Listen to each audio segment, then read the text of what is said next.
Ayan, magandang araw mga kapatid na Skip Vlog. Andito tayo ngayon ulit sa Rusi, Pukawi, Bulacan Branch para mag-update ito sa Nova 150cc. Ito yung browser type ng Rusi. Ayan, pakita natin may pinagbago sa kanyang vehicles. Kaya iikutan natin at aalamin din natin yung cash price and installment ngayong per months. So baka ito yung napamamay na motor para sa inyo. Kaya i-ready nyo yung inyong bonus at yung 13-month pay nyo dito dahil ito yung napaka-affordable ng presyo din. So abangan natin ito mga kapatid, stay tuned tayo.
Bago na yung kanyang decals at yung tatak na Nova, dati may tatak siya rito, so ngayon wala na makikita, no? Ang nakalagay na lang dito ito yung 150cc na kanyang displacement, tapos yung decals niya na bago na rin. Pansin natin dito yung decals na kulay black, then red, tapos yung Rusi niya kulay black. Tapos ayan, naka sporty din yung forma. Tapos yung tank niya napakalaki din, mapapansin natin. Pang long ride na tank ito.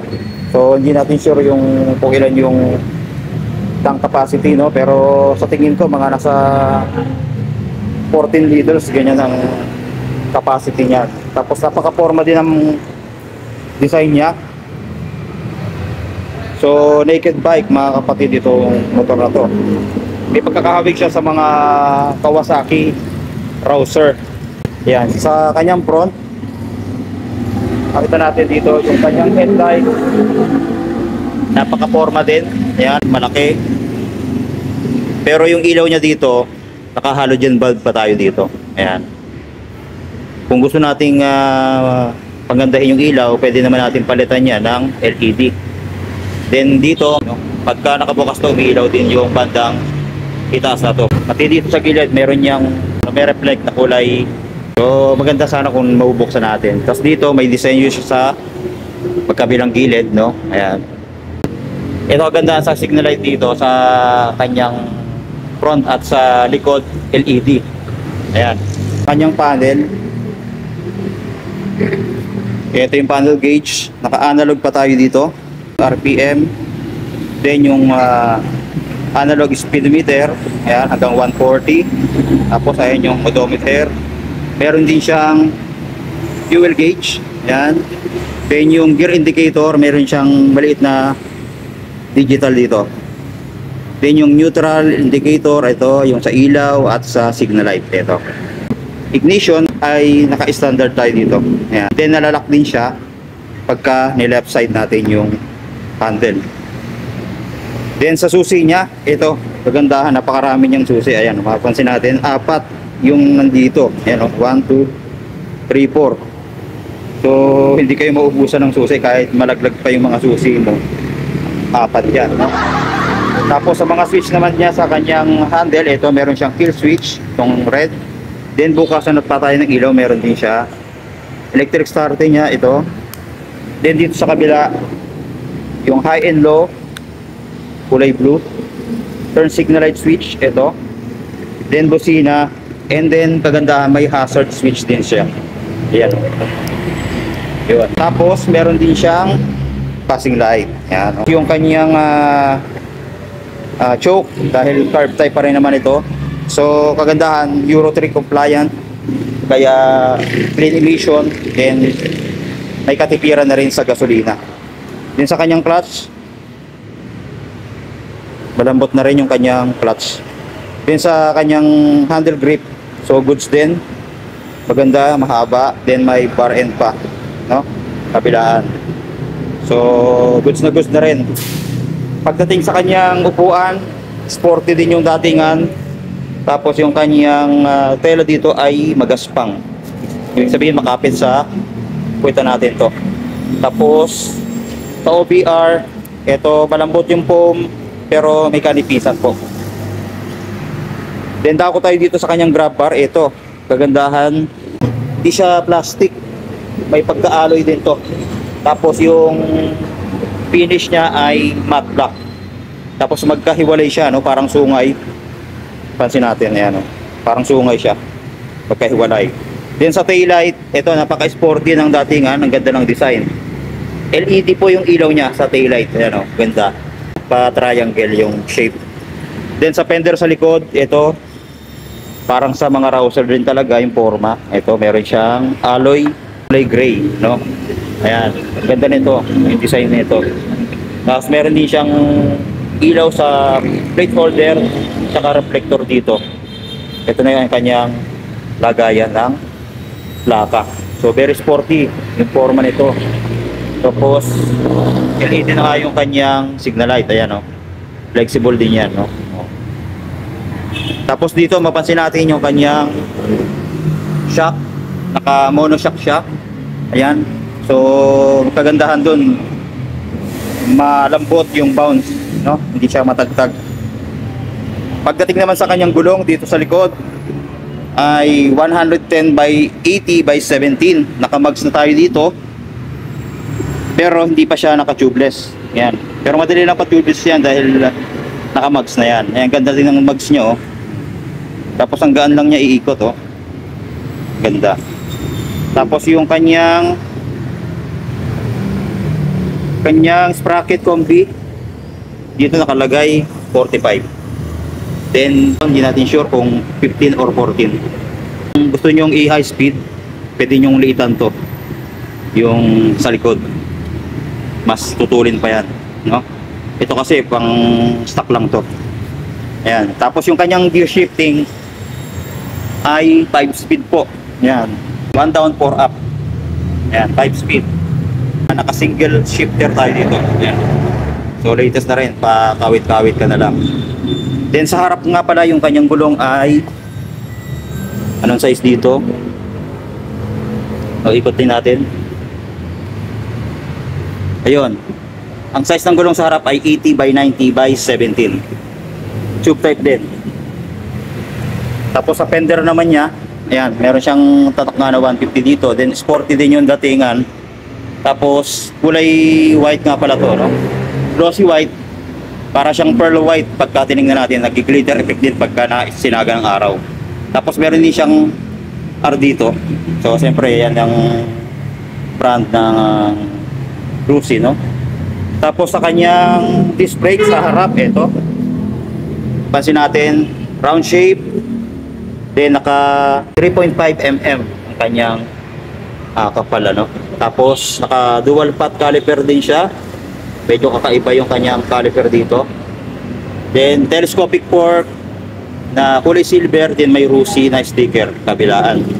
Then may reflector pa yan sa harap kabilaan din. Ayan.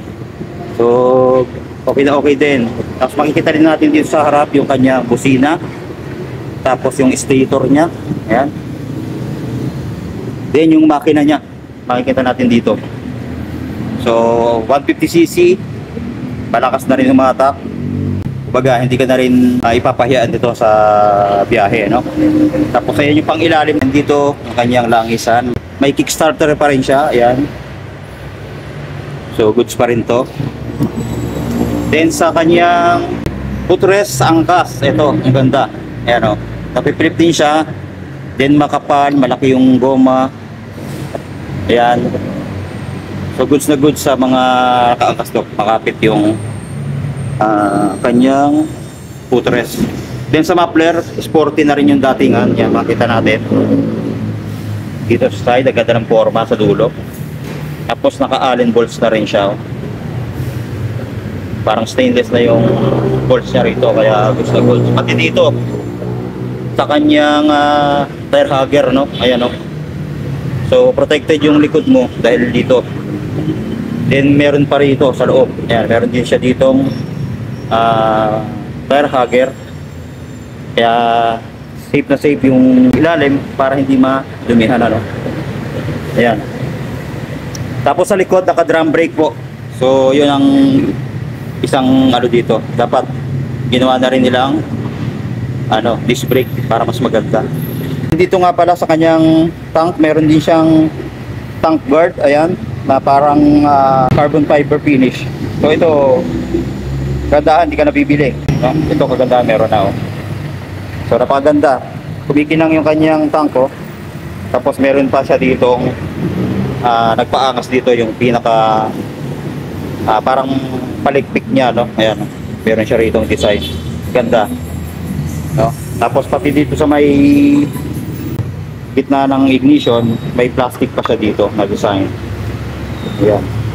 Goods na goods din to pang daily service, lalo na kung gusto nyo mag long ride, pwede to. Ayan. So sa kanyang price, alamin natin, napakamura po, kaya pwede na kayo mag-avail dito sa Rusi, Bukawi, Bulacan. Cash price ay 53,500. Down payment nito 3,000 lang. Then sa 36 months ay 2,435 ang monthly. Sa 24 months ay 3,220. Sa 12 months ay 5,575. May rebate pa yan na 300. So kung kukunin natin ng 36 months, magiging 2,135 na lang ang monthly mo for 3 years. Tapos depende pa yan kung gusto mong itaas yung down payment, mas bababa po yung kanyang installment. So yun yung kagandahan. Kung gusto mong kunin ng 1 year, mas maganda, madaling matatapos. Available yan dito sa Rusi, Bukawi, Barangay Bunlo. So sa mga gustong kumuha, punta na lang kayo dito at mag-apply kayo, no? So, tapos yung mga bago nila, marami din sila dito, yung Sparkle 125, 150 na mga FI. The second hand, meron din sila dito. Ayan, yung Surf, Rapid. Tapos itong Rossi Classic 250, FI na rin. Ayan, second hand na yan. Tsaka ito yung Flare, tsaka Rossi Royal. Ayan, kulay black. Yung pa sa likod, dami sa likod. Tapos yung mga Pantra, meron din sila dito. Yan. Tapos Rossi, yung pang trail bike, meron din sila, no? 200cc ito. Kabago din yan. Saka itong water cooled na Sparkle 150i, meron pa doon. Tapos Breeze 150, carb type ito. Tapos yung mga Flex 125, meron din sila. Ayan, sakyan natin para may reference kayo kung gaano siya kataas, no? Sa height kong 5'6", ayan.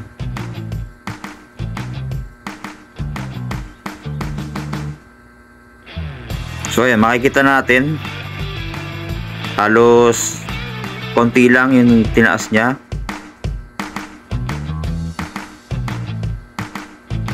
Tapos malambot yung kanyang mga shock sa harap at sa likod. Napakagaan din itong motor na to pagka nakaupo na tayo, lalo na pagka umaandar na ito. Napakagaan lang niya. So goods na goods po ito pang daily service at pwede rin pang long ride natin. So ayan, maraming salamat sa panonood. See you on my next vlog. Don't forget to like and share at subscribe na rin kayo sa ating YouTube channel para updated kayo sa mga susunod na mga videos. Then follow nyo na rin ako sa aking Facebook page na Noxkey Vlog. God bless po.